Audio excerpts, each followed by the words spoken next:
Por que ela escolheu o Brasil, um país que é a própria antítese do futuro, garantido que lhe era prometido? O país inteiro duvidou da decisão da jovem gênia que se formou com louvor máximo na Universidade de Elite do Paraguai. Ela rejeitou todas as propostas da China e dos Estados Unidos, arriscando sua vida para ir parar em uma pequena fábrica cheia de óleo no coração duro e superlotado de São Paulo. Ela ficou louca que vá lavar pratos para o resto da vida, os olhares frios de desprezo de seus colegas e a declaração de deserdamento de seu amado pai. Mesmo assim, ela apertou o dinheiro que o pai conseguiu vendendo todo o seu patrimônio sem cabeças de gado e atravessou a fronteira sozinha. Como ela ascendeu de uma vida marginalizada, exposta a preconceito e sem falar a língua, se tornar uma executiva de uma grande empresa em 5 anos enxugando as lágrimas do pai? Esta não é apenas uma história de sucesso. É um milagre da vida real que ilustra a força do Brasil em revitalizar espíritos quebrados e o laço inquebrável de uma família que transcende fronteiras. O Brasil é a terra das oportunidades. A história milagrosa de uma garota paraguaia, filha de criadores de gado, que atravessou o Atlântico sozinha e se tornou uma pesquisadora em uma grande corporação. Minha filha enlouqueceu. Por quê? Abandonar um futuro garantido para buscar a dificuldade no Brasil? Pai rolou no quintal chorando alto. Ele pensava que a melhor aluna do Paraguai, indo pro Brasil em vez da China ou do Zia, estava possuída por um demônio. No final, o pai vendeu 100 cabeças de gado, que ele mesmo havia criado, e colocou nas minhas mãos aquele dinheiro manchado de lágrimas de sangue. Vá e fale, rasteje e morra, mas nunca mais apareça na minha frente. E quando a filha expulsa voltou 5 anos depois, em triunfo, e ficou diante do pai, qual foi a primeira palavra que o velho paraguaio, abatido e curvado, disse à filha, derramando lágrimas aos seus pés? A calorosa história de sucesso de pai e filha, impossível de ouvir sem chorar. Começa agora. Inscreva-se no canal aqui. O vento de inverno na Chara Paraguai era frio o suficiente para cortar a pele. No entanto, o frio cortante das palavras que me atingiram naquele dia foi ainda pior. Fevereiro de 2019. Meu nome de formanda foi lido no palco da cerimônia de formatura da Universidade Nacional, Engenharia da Computação. Os aplausos caíam sobre mim e eu peguei meu diploma com as mãos trêmulas. Era o resultado de 4 anos estudando, dormindo apenas 2 horas por noite e sofrendo sangramentos nasais. Eu me esforcei desesperadamente para tirar o rótulo de filha de peão e para remover a coleira da pobreza. Mal terminou a cerimônia, homens de ternos pretos me cercaram.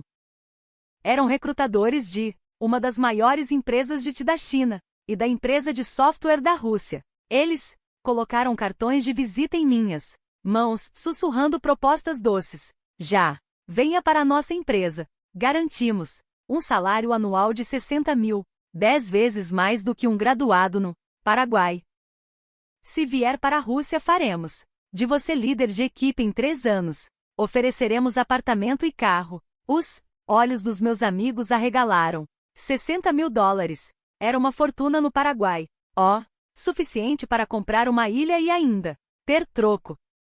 Era um valor que meu pai, que cria gado a vida inteira, jamais tocaria. Meu colega, um amigo de turma, abriu a boca com inveja. Uau, Jas, você realmente venceu na vida. Você é diferente, uma gênia. Acabaram os dias de trabalho duro. Ele já havia sido aceito em uma empresa chinesa.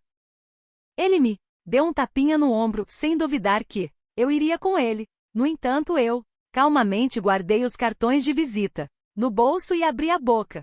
Sinto muito, eu já decidi para onde ir. O quê? Alguém ofereceu condições melhores? Os Estados Unidos. Não, eu vou pro Brasil. No mesmo instante, o silêncio caiu sobre a área de formatura barulhenta. O representante chinês franziu a testa e o russo riu pelo nariz. Meu amigo gritou, o quê? Brasil? Ei, você tá falando sério? A voz do meu amigo era tão alta que todos ao redor se viraram. Que você vai fazer? No Brasil? É uma terra de contrastes. sem recursos naturais e com muita desigualdade social. Que você pode fazer lá? Lavar pratos em um restaurante ou costurar em uma fábrica. Os estudantes ao redor riram da zombaria do meu amigo para a elite paraguaia. Brasil era visto apenas como um país de trabalhadores braçais para onde se ia, para ganhar dinheiro fácil. Já pense de novo. O professor também tentou te impedir porque nós que usamos o Guarani espanhol vamos nos submeter a aprender aquele português difícil e nos sujeitar à dificuldade? Se você for para a China ou Rússia, terá uma carreira de elite. Por que escolher o caminho das pedras? Meus amigos me olhavam com expressões de incompreensão. O que eles diziam não estava errado. Escolher o caminho difícil em vez do fácil era coisa de tolo. Mas havia algo que eles não sabiam. Eu estava secretamente assistindo a dramas, notícias brasileiras há um ano. Sentindo meu coração palpitar. Diziam que era um país onde você seria reconhecido se tivesse competência mesmo sem conexões. Ouvi dizer que era um país onde a lei e o princípio viviam, onde até o presidente era criticado se errasse. Todos vocês buscam dinheiro. Mas eu busco um sonho. Quero competir de forma justa e honesta com minha própria capacidade. Sonhos. Você pode comer. Sonhos. Acorde. Sua família é pobre. Não. Você não pensa no seu pai? A última palavra do meu amigo atingiu meu coração, como um dardo. Meu pai que viveu a vida inteira coberto pelo cheiro do gado me olhando sozinha. É claro que meu coração vacilou ao pensar nele. Mas era exatamente por isso que eu precisava ir. Eu sabia muito bem que sobre o sistema corrupto do Paraguai não importava o quanto eu me esforçasse. Não conseguiria sucesso sem propina ou conexões. Eu saí da área de formatura sem olhar para trás. As risadas dos meus amigos batiam nos meus ouvidos. Ela tá se achando. Vai lá, come arroz e feijão com farinha. Ela vai voltar chorando em menos de um ano. Eu aposto no ônibus. Na estrada de 700 quilômetros que me levava para casa, a paisagem interminável do sertão estava seca e amarelada. Estava tão desolada quanto o meu coração. Quando cheguei em casa, meu pai estava tosquiando o gado na frente da choupana. Seu rosto estava vermelho e rachado pelo vento frio. Seus dedos nodosos. Assim que me viu, ele parou trabalho e correu até mim. Minha filha, você voltou, gênia formada. Que orgulho! O desejo de toda a minha vida se realizou. Meu pai acariciou minhas mãos calejadas com lágrimas nos olhos, enquanto me servia chá quente e carne de gado. Ele perguntou com a voz alegre e, então, o que vai fazer?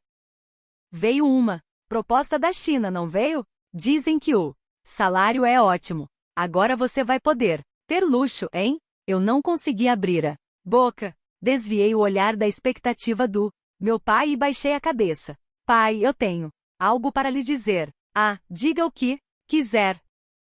Se você quiser as estrelas do céu, eu as trago para você. Eu não vou para a China. O que jace? Para a Rússia ouvi dizer que as condições lá também são boas. Não, eu quero ir pro Brasil, craque. A xícara de chá que meu pai segurava caiu no chão e se quebrou em pedacinhos.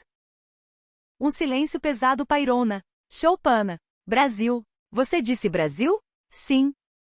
Quero ir para o Brasil, usar minha área de estudo e ter sucesso como desenvolvedora. Você enlouqueceu. Garota? Você ficou pretensiosa. A voz do meu pai estava tremendo. Eu, com este corpo cansado, criei gado rastejando nas pastagens para criar você sozinha.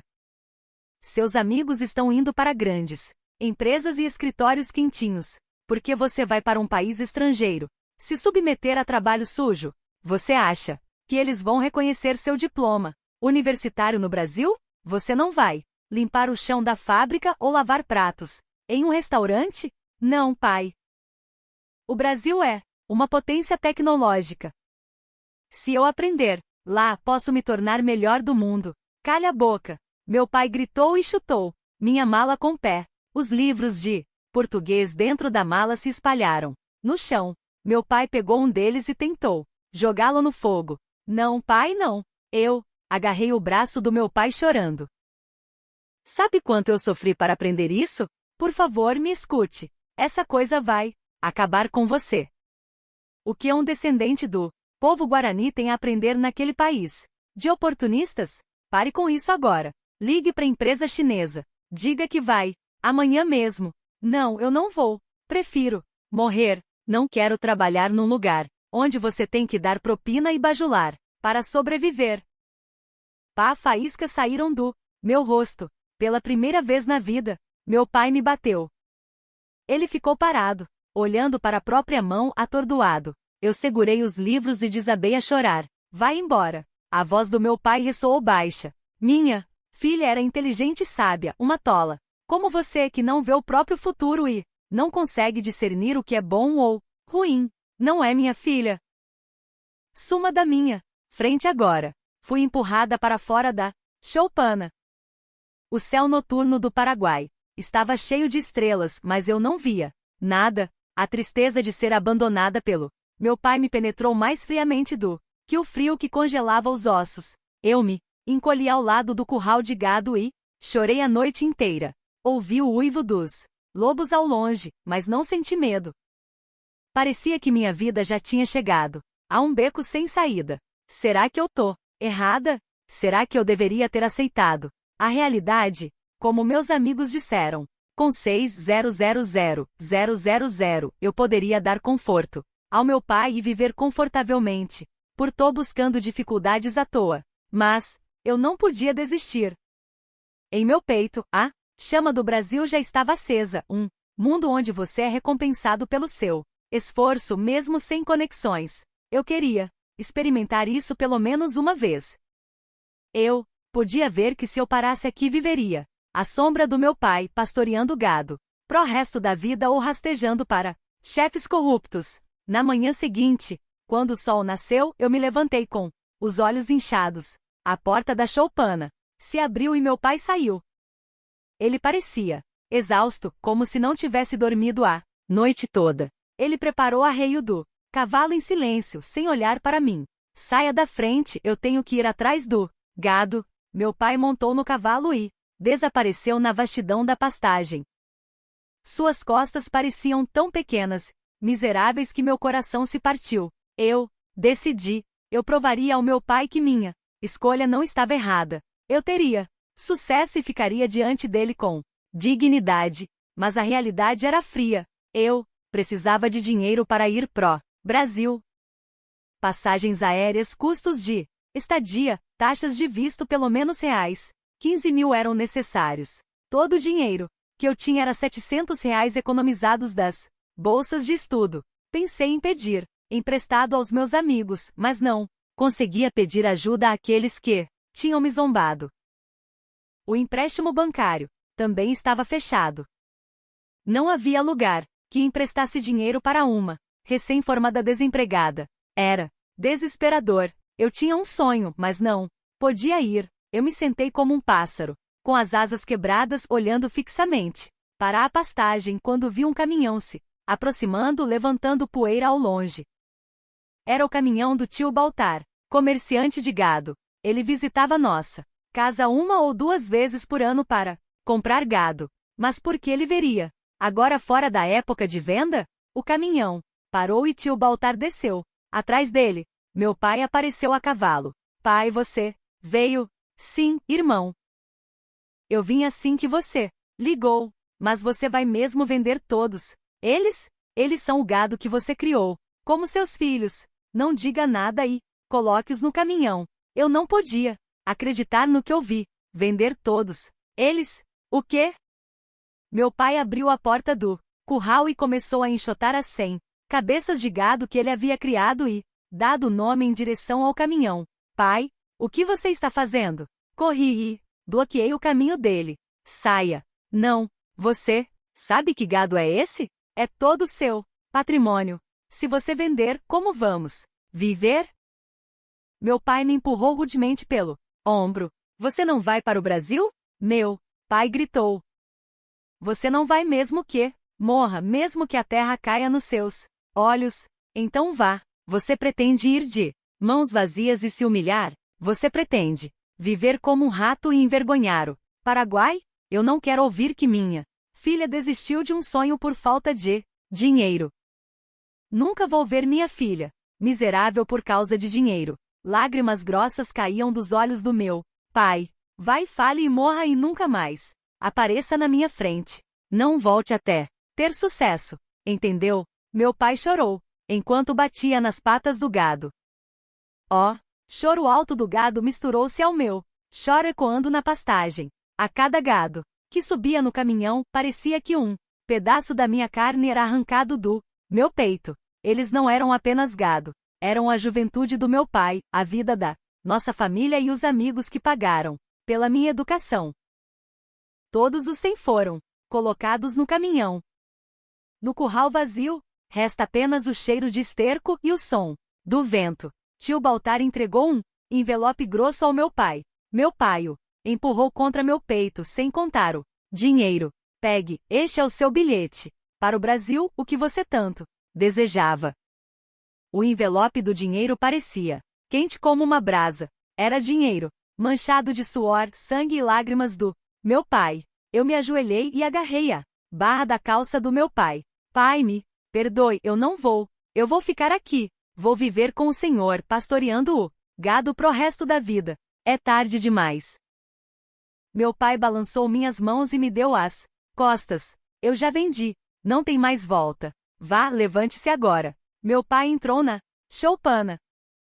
Eu podia ouvir o choro do meu pai vindo de trás da porta fechada. Oh!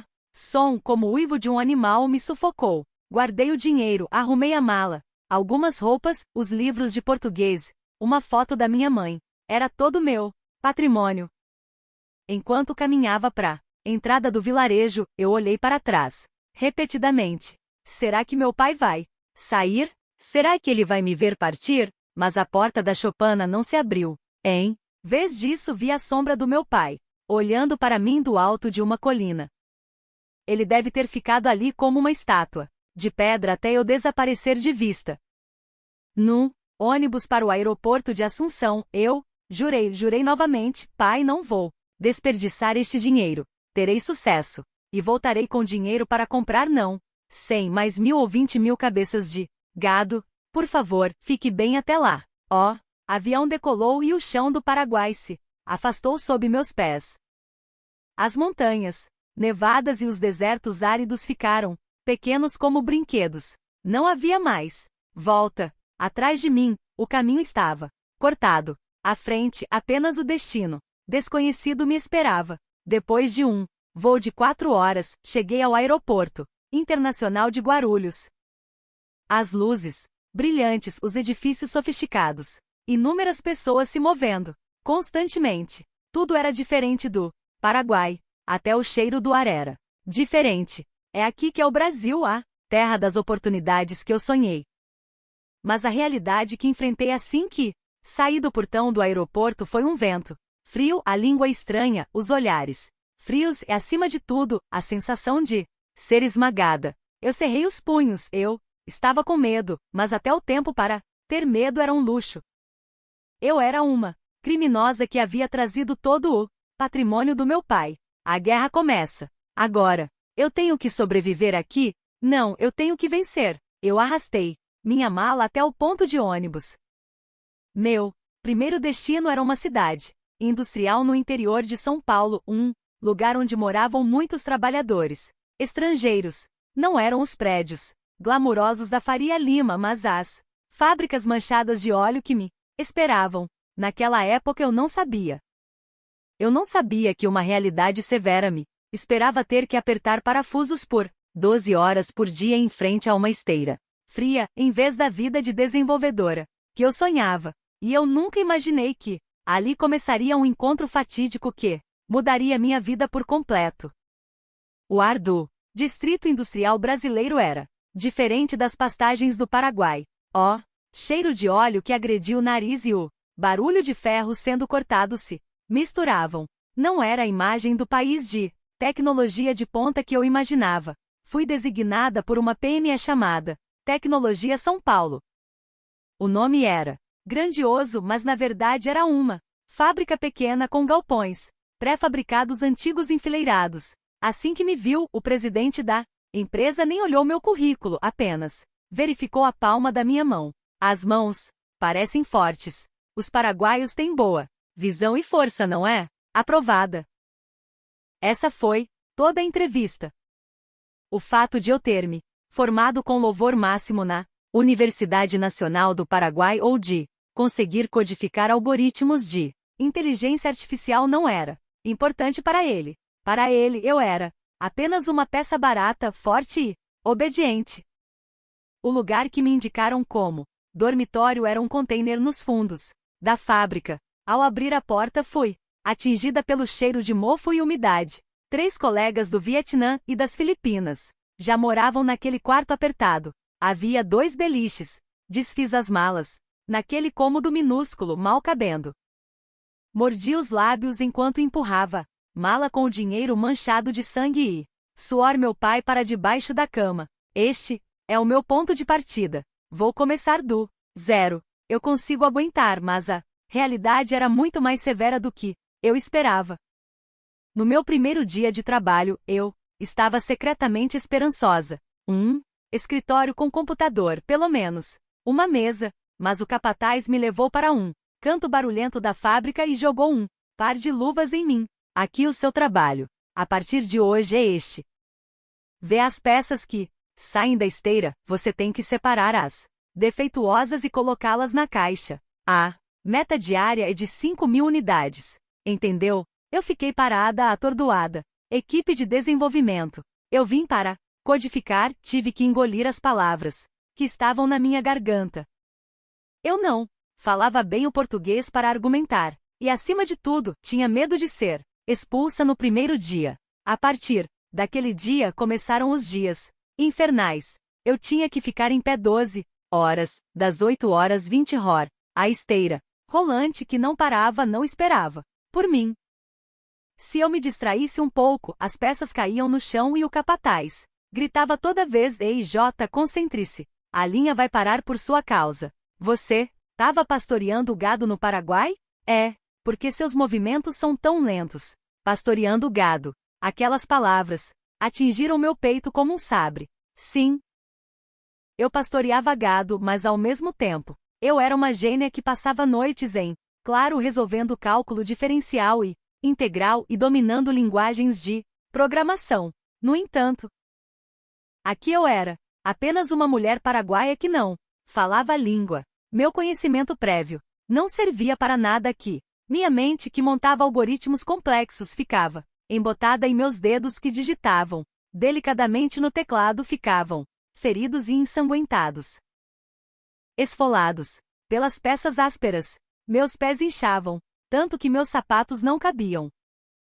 Mas eu não podia dizer uma palavra sobre a dor. O horário de almoço era o único momento em que eu podia me sentar. Menu do refeitório era sempre uma sopa picante ou acompanhamentos salgados. Era muito diferente da comida paraguaia e no começo era difícil até sentir o cheiro. Mas eu bebia a sopa até o fim. Eu tenho que comer para viver. Eu tenho que comer e aguentar. Meu pai vendeu 100 cabeças de gado para me mandar para cá e eu não podia reclamar da comida e passar fome, suportando a dor do sabor estranho que irritava meu estômago. Eu empurrava a comida pela garganta. Os funcionários japoneses sentados à minha frente riam e se divertiam sozinhos, me tratando como se eu fosse transparente. Às vezes, os olhares que me dirigiam conham mais desprezo ou pena do que curiosidade. Ela não deve comer coisas assim no país dela. Não é? Que se dane. Ela veio para ganhar dinheiro, então tem que comer o que lhe é servido. Sempre que eu ouvia os cochichos deles, eu baixava a cabeça profundamente. Lágrimas caíam na minha comida e no meu prato, mas eu não parava de usar a colher. Esta comida não era de graça. Era a comida que eu troquei pelo meu orgulho. Ao voltar para o dormitório, meu corpo estava pesado como chumbo. Eu caía na cama sem forças nem para lavar o corpo e minhas colegas de quarto me olhavam com preocupação. Jaci, você tá bem? Todo mundo fica assim no começo. Quer que eu coloque um Adesivo de dor nos seus pés? As estrangeiras que vinham do Vietnã e das Filipinas nas mesmas condições que eu. Sem o consolo delas, eu provavelmente não teria aguentado nenhuma semana. Quando a noite avançava, o quarto, apertado, ficava silencioso, mas eu não conseguia dormir, olhando para as luzes vermelhas do distrito industrial. Através da fresta da janela, eu pensava no meu pai no Paraguai. Que meu pai tá fazendo agora? Ele deve estar suspirando, olhando pro curral vazio. Ele deve estar acreditando que eu me tornei uma desenvolvedora respeitável no Brasil. Eu queria ligar para ele, mas não conseguia. Se eu ouvisse uma palavra do meu pai como "Você está bem? Você está comendo direito?", eu sentiria que iria desmoronar. Eu estou bem, pai. A empresa aqui é grande e as pessoas são muito gentis. O programa que eu codifiquei já está sendo usado na empresa. Eu pratiquei centenas de vezes a mentira em minha mente, mas sem confiança para dizer sequer essa mentira. Eu me agarrava ao celular e chorava baixinho debaixo do cobertor. 3 meses se passaram desde que cheguei ao Brasil. Um pequeno tumulto aconteceu na fábrica. O equipamento de soldagem automática que o presidente havia acabado de introduzir quebrou. Era um equipamento caro importado da Alemanha. Mas o manual estava todo escrito em inglês e alemão e ninguém conseguia consertá-lo. Lor, droga, o que tá acontecendo com isso? Não faz nenhum mês que compramos. Já não funciona. O presidente Seu Sato, sim, um nome japonês comum no Brasil, chutou a máquina furioso. Levaria vários dias para chamar o engenheiro e a linha de produção teria que parar durante esse tempo. Eu me aproximei da máquina com cautela. Ao ver o código de erro no monitor, percebi que era um problema de conflito de software. Era algo que poderia ser resolvido com uma simples correção de código. Era a minha área de especialização, senhor presidente. Eu juntei coragem e abri a boca. Eu posso dar uma olhada? Presidente Sato e o capataz olharam para mim, atônitos. Você? Ei, você sabe o alfabeto? Esta é uma máquina cara. Se quebrar mais ainda por causa do seu toque, você vai pagar? Não, não é isso. Eu estudei sobre isso na universidade. Pare de brincadeira. O que uma filha de criador de gado sabe sobre máquinas? Vá para lá. Você está atrapalhando. Vá dobrar caixas. O capataz me empurrou. Rudente. Eu caí no chão. Risos baixos vieram de todos os lados. Saiba o seu lugar. Jace, apenas faça o trabalho que lhe foi mandado. Você mal consegue falar português e quer bancar esperta? Eu estava envergonhada. Meu rosto estava quente e eu não aguentava. Voltei para dobrar caixas sem dizer nada. Minha visão estava turva e eu não conseguia ver as linhas das caixas. Por que eu tenho que ser tratada assim aqui? Eu era a melhor aluna do Paraguai. Eu posso consertar esta máquina por ninguém. Acredita em mim. Disseram que o Brasil era a terra das oportunidades. Disseram que você poderia ter sucesso se tivesse competência. Mas isso só se aplicava aos brasileiros, para trabalhadores estrangeiros como eu. O Brasil era apenas uma imensa fábrica de mão de obra barata. Eles só queriam o nosso trabalho e não tinham interesse no nosso cérebro ou nos nossos sonhos. Naquela noite me arrependi pela primeira vez. Meus amigos estavam certos. Eu fui tola. Arruinei minha vida por causa do meu orgulho. Devo voltar agora? Devo pedir desculpas ao meu pai e recomeçar? Mas não havia para onde voltar. O dinheiro da venda das 100 cabeças de gado já havia sido gasto com as despesas iniciais para vir para o Brasil. Se eu voltasse de mãos vazias, meu pai poderia ter um ataque. Eu estava presa em um beco sem saída, como um rato com o caminho cortado. Então um dia, enquanto eu definhava dia após dia em desespero, a oportunidade surgiu. Não foi mais como uma coincidência. Era a hora do almoço e eu estava comendo sozinha no canto do refeitório. Como sempre, mas ouvi uma conversa séria vindo da mesa ao lado. Eram funcionários da sala de desenvolvimento. Chefe Tanaka, o programa de tradução Guarani. Português. Que você pediu. Não vamos conseguir cumprir o prazo de jeito nenhum. Por quê? Qual que é o problema? A fonte do Guarani está dando erro de codificação.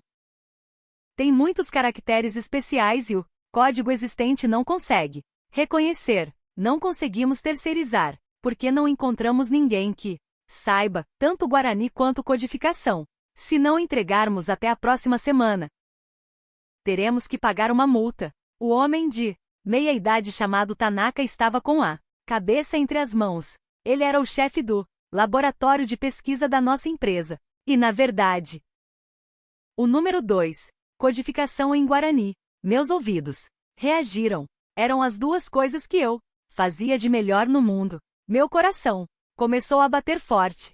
Devo me manifestar aqui e se eu for ignorada de novo, vou apenas passar vergonha. Mas eu não podia passar o resto da vida dobrando caixas até morrer. Larguei a colher e me levantei. Caminhei a passos largos até a mesa deles. Senhor chefe. Ó, chefe Tanaka levantou o rosto e olhou para mim. Ele parou de comer com uma expressão cautelosa. Você é da equipe de produção, não é? Que foi? E eu sou do Paraguai. Por isso eu acho que posso resolver esse problema. O funcionário ao lado do chefe Tanaka riu pelo nariz. Ei, você sabe sobre o que estamos falando? Não é só traduzir um livro, é codificação, linguagem de computador. Eu sei. Respondi com firmeza. Eu me formei com louvor máximo em engenharia da computação na Universidade Nacional do Paraguai. Escrevi até uma tese sobre algoritmo de inteligência artificial. Ó, silêncio caiu no refeitório. Os outros funcionários que estavam almoçando pararam de comer e olharam para mim. Os olhos do chefe Tanaka regalaram. Ó, que? Formada com louvor máximo na Universidade Nacional. Sim, e eu também. Entendo de português guarani, usando a estrutura silábica do Guarani. Podemos corrigir o problema de codificação da fonte. Por favor, me dê uma chance. Apenas uma vez. Minha voz estava tremendo. Mas meus olhos estavam sérios. Era um jogo de vida ou morte. O chefe Tanaka me encarou por um momento. Seu olhar era diferente do olhar de desprezo do presidente. Havia uma nitidez como se estivesse tentando enxergar algo. Siga-me. O chefe Tanaka se levantou. Chefe, o senhor vai deixar mesmo ela tentar? É só conversa fiada. Não. Saberemos se não tentarmos, não é? De qualquer forma, não temos outra opção. Ei, qual é o seu nome? J. Tudo bem. Dias, vou ver se você é realmente uma gênia ou uma grande mentirosa. Seguiu chefe Tanaka até a sala de desenvolvimento. Era o lugar que eu sonhava, um escritório fresco com ar condicionado. Mesas largas com monitores duplos. Era o paraíso. O chefe Tanaka me fez sentar numa cadeira vazia e colocou o código problemático na tela. Olhe quando digitamos Guarani.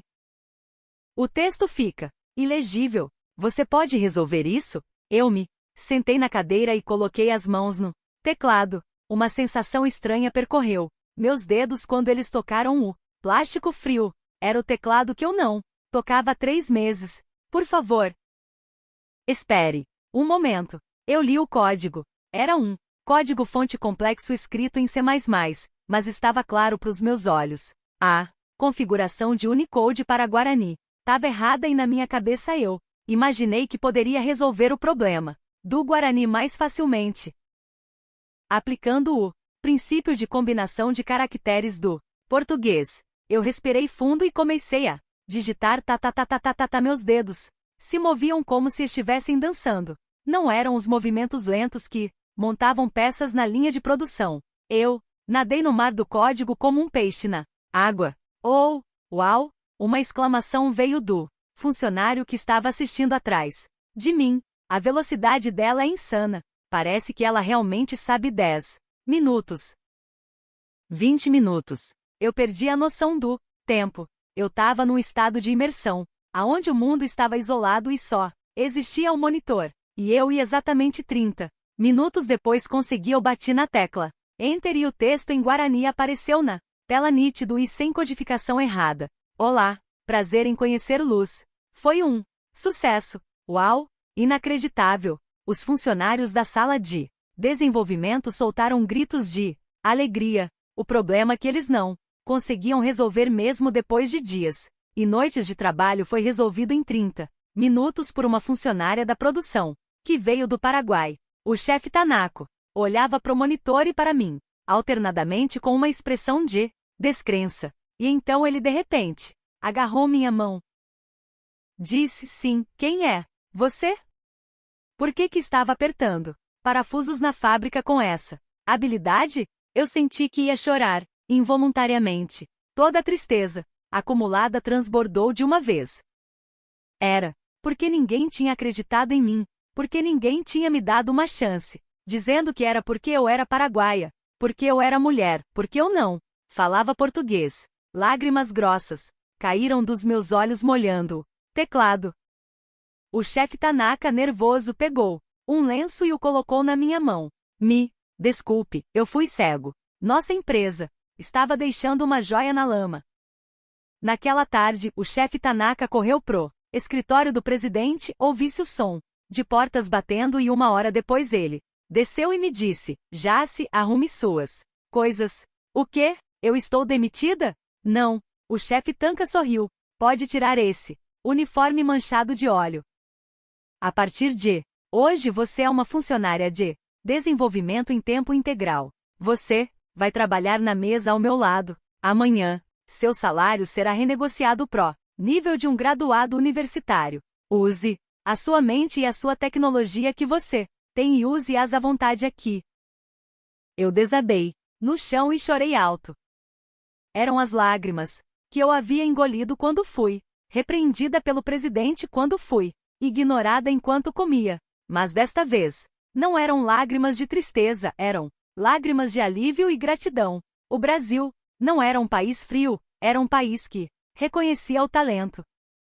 O chefe Tanaka, que me tirou da lama onde eu estava, enterrada pelo meu pai, que limpou o óleo das minhas mãos e me estendeu a mão.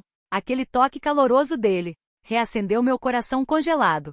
Naquela noite eu consegui ligar pro meu pai pela primeira vez. Alô? A voz do meu pai, que veio do outro lado, parecia muito mais velha. Pai Suel AJ, você tá viva? Sim, pai. Eu consegui um emprego não fábrica, mas em um escritório de verdade, um trabalho com computador. Ó, chefe reconheceu minha habilidade. É mesmo? Você fez bem, minha filha. Você fez muito bem. A voz do meu pai estava embargada e trêmula. Eu segurei o telefone e chorei a noite toda. Este foi o começo da minha história milagrosa de 5 anos. Resgatada do pântano, eu estava pronta para voar com asas de verdade, mas isso era apenas o começo. A vida na equipe de desenvolvimento seria uma série de provações e emoções que superariam minha imaginação. O primeiro dia na equipe de desenvolvimento foi como andar nas nuvens. Em vez de luvas manchadas de óleo, eu segurava uma xícara de café quente. Em vez do barulho da máquina, o som do teclado me fazia cócegas nos ouvidos. O chefe Tanaka me apresentou oficialmente aos membros da equipe. Esta é a JC que se juntará a nós hoje. Ela é a melhor aluna da Universidade Nacional do Paraguai e eu garanto a capacidade dela. Por favor, tratem-na bem. Os membros da equipe que estavam hesitantes abriram seus corações assim que viram minha habilidade em codificação. Eles me reconheceram como uma colega capaz, não como uma trabalhadora estrangeira. Jay, você pode dar uma olhada neste código? Tá dando um erro aqui. Uau, Jas, você resolveu assim ser realmente diferente. Sendo elogiada, eu trabalhei como um peixe na água. Quando o projeto de tradução Guarani foi concluído com sucesso, o faturamento da empresa saltou 20%. O presidente me chamou separadamente, deu-me um bônus especial e pediu desculpas pelos erros do passado. Jas, parece que eu fui cego. Me desculpe por não ter reconhecido o diamante. De agora em diante seja o pilar da nossa empresa. Tudo parecia perfeito. O salário era depositado na minha conta todos os meses e eu economizava o dinheiro e o enviava para a minha terra natal, para que meu pai pudesse comprar o gado perdido novamente, e para que minha mãe pudesse usar roupas quentes, mas o destino não me deixou em paz. 2 anos depois de vir para o Brasil, recebi mais notícias de casa. Era a voz chorosa do meu irmão, Bartolomeu. Irmã, a mamãe desmaiou. Coração dela tá ruim. Os médicos disseram que ela precisa de cirurgia, mas não dá para fazer aqui no Paraguai. Meu coração afundou. Minha mãe que passou a vida inteira pegando vento áspero do sertão, cuidando apenas dos filhos. Quanto custa? Quanto custa a cirurgia? Cerca de 20 mil reais. Disseram que temos que levá-la para um hospital brasileiro. Irmã, não temos esse dinheiro em casa. O pai vendeu todo o gado. Minhas mãos tremiam enquanto eu segurava o telefone. 20 mil reais. Era exatamente o dinheiro que eu havia economizado durante 2 anos sem gastar. Aquele dinheiro era o meu sonho. Era semente para abrir uma pequena startup no Paraguai um dia, mas não havia tempo para pensar. Minha mãe vinha antes do meu sonho. Não se preocupe. A irmã vai enviar. Marque a cirurgia. Imediatamente, eu fui ao banco e enviei todo o meu patrimônio. No momento em que o saldo da minha conta chegou a 0, o alívio me invadiu mais do que o vazio. Que bom que eu vim para o Brasil e ganhei dinheiro. Se eu estivesse no Paraguai, teria que me despedir da minha mãe. A cirurgia foi um sucesso. Minha mãe fez a cirurgia em um hospital universitário brasileiro e recuperou a saúde. Quando eu fiz uma videochamada com minha mãe deitada no quarto do hospital, ela chorou enquanto acariciava a tela como se estivesse acariciando meu rosto. Jota, obrigada, você me salvou. Mas e você?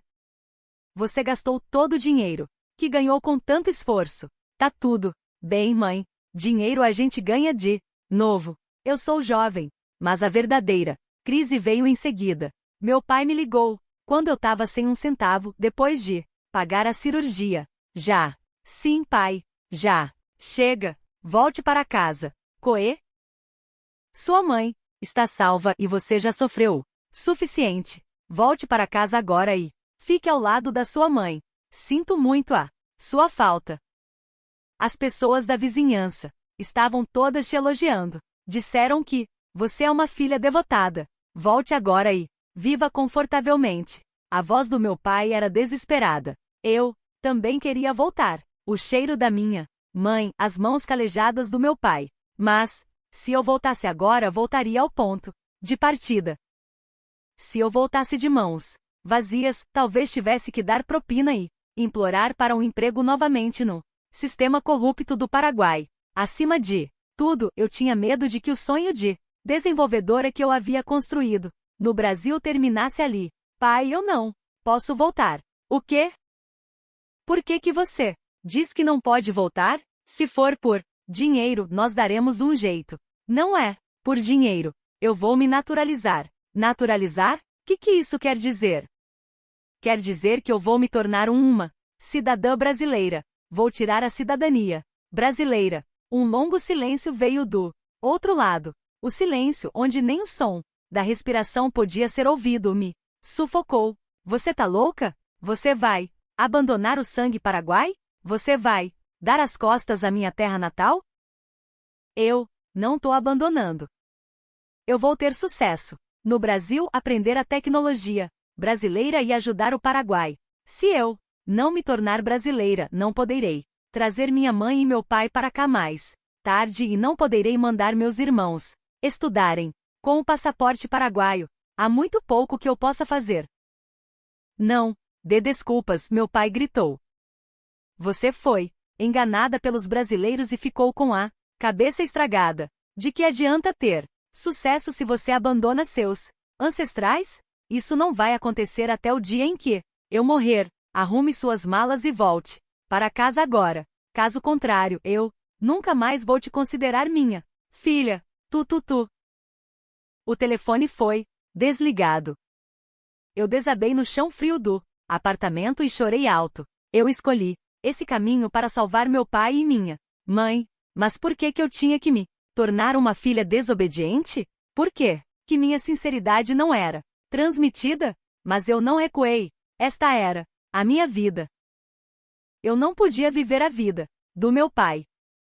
Limpei as lágrimas e sentei-me novamente em frente ao computador. Eu vou mostrar a ele que me tornar brasileira não foi uma traição, mas a melhor e mais grandiosa escolha para a nossa família. A partir daquele dia, eu vivi uma vida de guerra. Durante o dia, eu trabalhava como uma louca na empresa e à noite eu estudava para o exame de naturalização, história brasileira, cultura, política, leis. Eu memorizei conteúdos que nem os brasileiros conheciam bem. Jaz, o que aconteceu com você ultimamente? Você tem olheiras. Descanse um pouco. O chefe, Tanaka, estava preocupado, mas eu não podia descansar. O exame de naturalização era difícil, a taxa de concorrência era alta e o processo de avaliação levava mais de um ano. Havia possibilidade de que se eu falhasse uma vez, tudo fosse por água abaixo. Nos fins de semana eu fazia trabalho voluntário no centro comunitário. Embora fosse para ganhar pontos de contribuição social, eu recuperava minha determinação ao ver os jovens paraguaios que encontrava lá. Sênior, eu também quero ser como você. Como posso conseguir um emprego em uma empresa brasileira? Aprenda português primeiro e nunca perca a esperança. Só porque viermos de um país pobre, isso não significa que nossos sonhos também são pobres. Eu jurei ao ver os olhos brilhantes dos meus juniores. Eu tenho que abrir o caminho. Se eu tiver sucesso, eles também poderão vir. Um dia, um projeto importante começou na empresa. Era um negócio para construir um sistema de fazenda inteligente em conjunto com o governo paraguaio. Era um trabalho para desenvolver um sistema agrícola automatizado adaptado ao clima do Paraguai, mas a concorrência era forte. Será que nossa empresa consegue ganhar isso? Ouvi dizer que grandes empresas também estão participando da licitação. Os funcionários cochichavam. O presidente também estava cético. Foi quando eu levantei a mão. Presidente, por favor, deixe-me fazer a apresentação. Eu sou a pessoa que melhor conhece o ambiente paraguaio e o que vai mover o coração dos funcionários paraguaios não é a tecnologia glamourosa, mas a sinceridade, que entende a dor deles. O presidente hesitou e me deu a responsabilidade da apresentação. No dia da licitação, os funcionários do governo paraguaio estavam sentados como jurados. A apresentação glamourosa das grandes empresas terminou e chegou a minha vez. Eu comecei minha saudação em Guarani. Olá, eu sou Jaz, uma filha do Paraguai, uma futura cidadã brasileira. O local ficou em alvoro, fechei o roteiro que havia preparado e comecei a contar minha história. Eu nasci como filha de criadores de gado. Cresci vendo gado morrer a cada inverno e a grama secar a cada estiagem. Eu sei o que vocês estão preocupados e o que a pastagem paraguaia precisa. Esta fazenda inteligente que minha empresa propõe não é apenas uma máquina, é uma tábua de salvação para que as crianças paraguaias não passem mais frio e fome. Quando minha apresentação terminou, um dos jurados enxugou as lágrimas. O poder de apelo, mais forte do que os números técnicos, tocou o coração deles. O resultado foi um grande sucesso. Nossa empresa ganhou o projeto de centenas de milhões de dólares, superando as grandes empresas. Já se conseguimos. Foi você quem fez isso? O presidente me abraçou pulando de alegria. O chefe Tanaka levantou o polegar com os olhos marejados. Excelente, você fez muito bem. Eu fui a protagonista na festa de confraternização daquele dia. Todos me ofereciam bebidas e me parabenizavam, mas um canto do meu coração ainda estava frio. Eu não podia contar a notícia mais feliz para a pessoa que eu mais queria, meu pai. E finalmente o dia do destino se aproximou. Dezembro de 2023. Recebi uma carta registrada do Ministério da Justiça, notificação de permissão de naturalização. Quando abri o envelope, com as mãos trêmulas, as 4 letras, permissão de naturalização, entraram nos meus olhos. Minhas pernas fraquejaram e eu desabei no chão. 5 anos. 5 anos desde que vendi 100 cabeças de gado e pisei em solo brasileiro. Eu, finalmente fui abraçada pelo Brasil. Alguns dias depois, a cerimônia de naturalização foi realizada. Quando entrei no local com meu terno, o chefe, Tanque e meus colegas de empresa vieram com buquês. Parabéns, agora você é uma verdadeira brasileira. Subi ao palco sob as bênçãos dos meus colegas. Fiquei em frente à bandeira brasileira e levantei a mão direita. Fui engasgada e minha voz falhou várias vezes enquanto eu li o juramento como uma orgulhosa cidadã brasileira. Eu juro solenemente cumprir a Constituição e as leis da República Federativa do Brasil e cumprir os deveres de cidadã. Lágrimas escorriam pelo meu rosto. Isso não era apenas uma mudança de nacionalidade, era a declaração de vitória de que eu mesmo havia trilhado meu destino. Quando saí do local após a cerimônia, o vento frio de inverno estava soprando, mas eu não sentia frio. O céu parecia mais azul. Agora vamos lá, para casa. Pedi férias na empresa e comprei uma passagem aérea pro Paraguai. Eu senti que poderia ficar diante do meu pai com dignidade agora. Não, eu queria pedir o perdão do meu pai.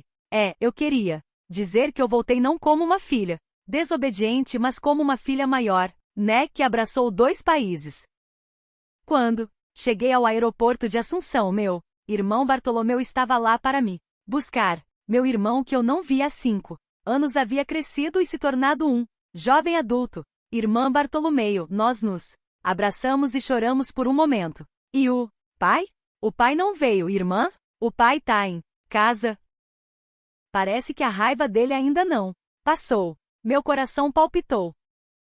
Ele ainda não me perdoou, mas eu não podia recuar. Eu iria até ele e pediria desculpas. Entramos no carro e depois de 5 horas de viagem chegamos à choupana da minha casa. A choupana branca estava solitária, na pastagem onde o sol estava se pondo. Era o mesmo cenário de 5 anos atrás. Quando eu parti, meu pai estava em frente à choupana, de costas para mim, olhando para as montanhas distantes. As costas do meu pai estavam mais curvadas, e seu cabelo estava completamente branco do que há 5 anos. Pai, eu o chamei com a voz trêmula. Meu pai se virou, lentamente, o rosto bronzeado pelo sol, com rugas profundas. Ele ficou parado, com uma expressão dura sem dizer nada. Quando me viu, sou Easy. Caminhei até meu pai e me ajoelhei e tirei um passaporte da minha bolsa. Era o passaporte brasileiro com brasão verde e amarelo.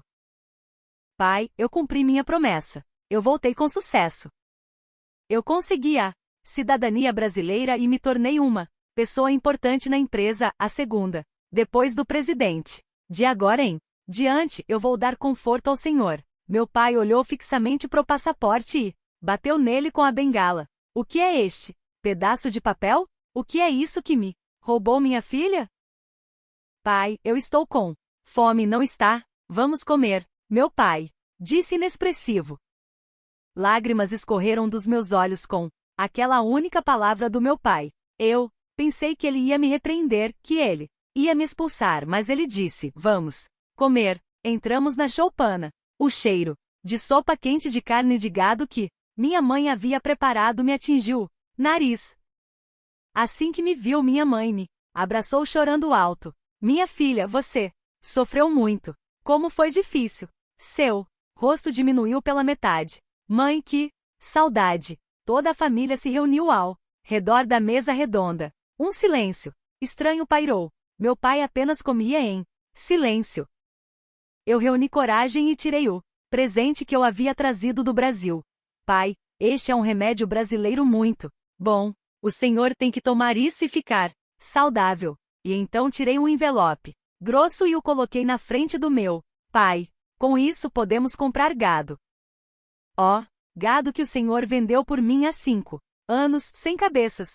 Não, 200, talvez até 2.000 cabeças. Meu pai nem olhou pro envelope. Ele colocou a colher com um tilintar e olhou fixamente para mim. Geis, sim, pai. Você tá feliz no Brasil? Você ganhou muito dinheiro, se tornou uma pessoa importante e tá feliz com isso? Hesitei por um momento e respondi. Com força, sim, eu estou feliz. Meu coração palpita quando eu sou reconhecida pelo meu esforço e quando vejo que a tecnologia que eu criei torna a vida das pessoas mais fácil. Eu me sinto como se tivesse nascido de novo no Brasil. Meu pai olhou nos meus olhos por um longo tempo e suspirou profundamente. Então, tá tudo bem, minha filha está feliz, o que mais um pai pode dizer? Meu pai enxugou as lágrimas. Eu perdi. Quem poderia dobrar a sua teimosia se você está feliz, seja paraguaia ou brasileira? Você é minha filha, pai. Meu pai segurou minha mão. Aquela mão áspera e calejada estava quente. Me desculpe, eu fui um pai tolo, que tentou quebrar suas asas. Tentei te impedir com minha ganância de voar para um mundo maior. Me perdoe. Não, pai. Eu que peço desculpas. Eu fui uma filha desobediente. Nós nos abraçamos e choramos alto. O mal-entendido de 5 anos foi lavado junto com as lágrimas. Meu pai não havia me abandonado. Ele estava apenas preocupado com medo de que sua filha se machucasse no mundo cruel. Na manhã seguinte, uma festa da aldeia foi realizada. Meu pai matou um gado e se gabou para toda a vizinhança. Reúnam-se todos. Minha filha voltou como doutora do Brasil. Ela se tornou uma executiva que trabalha com grandes empresas como a Votorantim. O Brasil acolheu minha filha. Meus amigos também vieram me visitar. Eles ficaram sem palavras ao ver meu cartão de visita. Uau, Jas, você realmente conseguiu. Nós somos demitidos das empresas chinesas depois de 1 ano. Você é realmente incrível. Ao ver o olhar de inveja deles, eu pensei, eu venci. Eu, que descartei o caminho fácil e escolhi o caminho difícil finalmente. Venci. Eu sugeri que eles trabalhassem comigo na filial paraguaia e eles agradeceram com lágrimas. Na última noite das minhas férias, eu me sentei ao lado do meu pai em frente à choupana, olhando para as estrelas no céu. O vento da pastagem soprava fresco. Sim, pai, o Brasil é realmente um país. Tanto, não é? Como eles conseguiram transformar uma teimosa como você em uma pessoa de sucesso? E meu pai apontou para as estrelas no céu e disse, um país que abraça a filha de outra pessoa, como se fosse sua, é um país que se pode confiar, não é?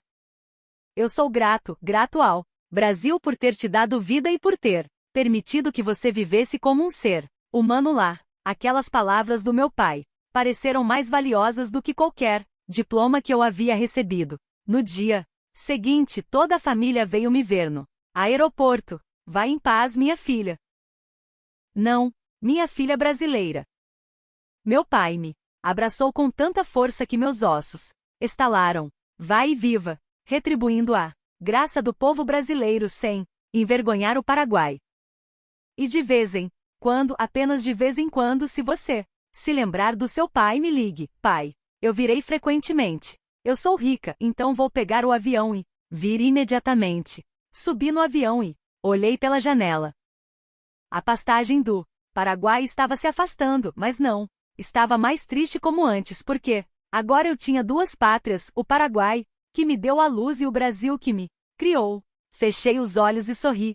Obrigada, Brasil, por me aceitar, por acreditar em mim. Agora é a minha vez de correr por você.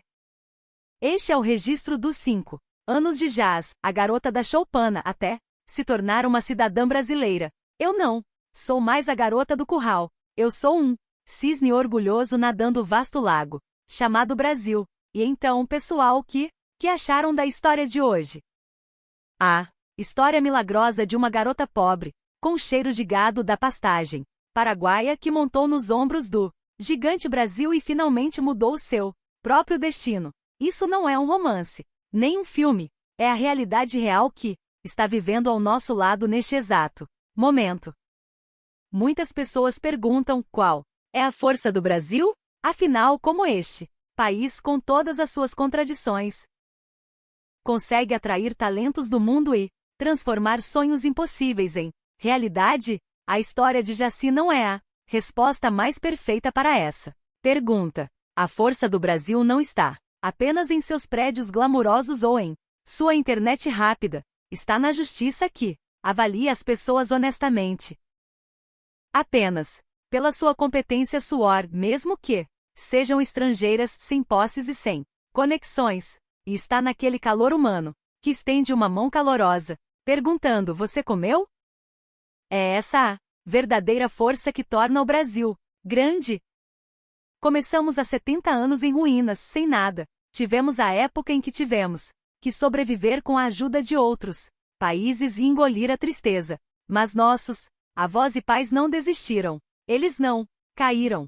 Eles apertaram o cinto e construíram este país com suor e sangue, passando noites em claro. E hoje vimos que o suor que derramamos não foi em vão. Agora, o Brasil ultrapassou a fase de ser um país que recebe ajuda para se tornar um país que ajuda. E para alguns, tornou-se o país dos sonhos pelo qual vale a pena arriscar a vida. O fato de uma gênia paraguaia ter escolhido o Brasil descartando a Rússia e a China, onde mais pode haver um fato mais emocionante do que este.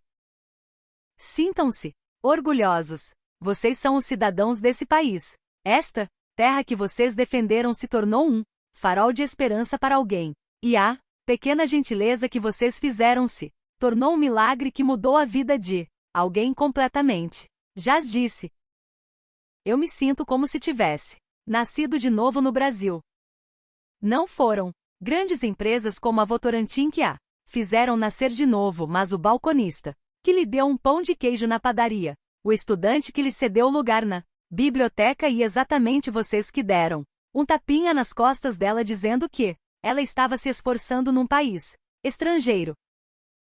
Olhem pro céu esta noite. As estrelas devem estar brilhando sobre a pastagem distante do Paraguai também. Mesmo que nossos corpos estejam separados, estamos conectados sob o nome de Brasil. Que vocês gravem este orgulhoso milagre que criamos no fundo do coração e durmam mais tranquilos, felizes esta noite. O frio está ficando mais intenso. É a estação em que o vento da manhã e da noite penetra até os ossos. Como está a saúde de nossos idosos? O corpo pode encolher com o frio, mas o coração também tende a encolher. Mas nesses momentos, por favor, andem de ombros eretos e com dignidade. Vocês são lendas vivas que construíram esta grande história brasileira. Cuidado com o gelo na estrada e aqueçam o corpo com uma xícara de chá quente. A saúde e a felicidade de vocês são a força do Brasil. Se a história de hoje aqueceu o coração de vocês e se vocês se sentem orgulhosos do nosso Brasil, por favor, se inscrevam no canal, deem um like e deixem um comentário caloroso de incentivo. A pequena atenção de vocês constrói um Brasil maior. Encontro vocês na próxima vez com uma história emocionante que surpreenderá o mundo. Muito obrigado, Brasil que surpreendeu o mundo. Continua no próximo vídeo. Obrigado.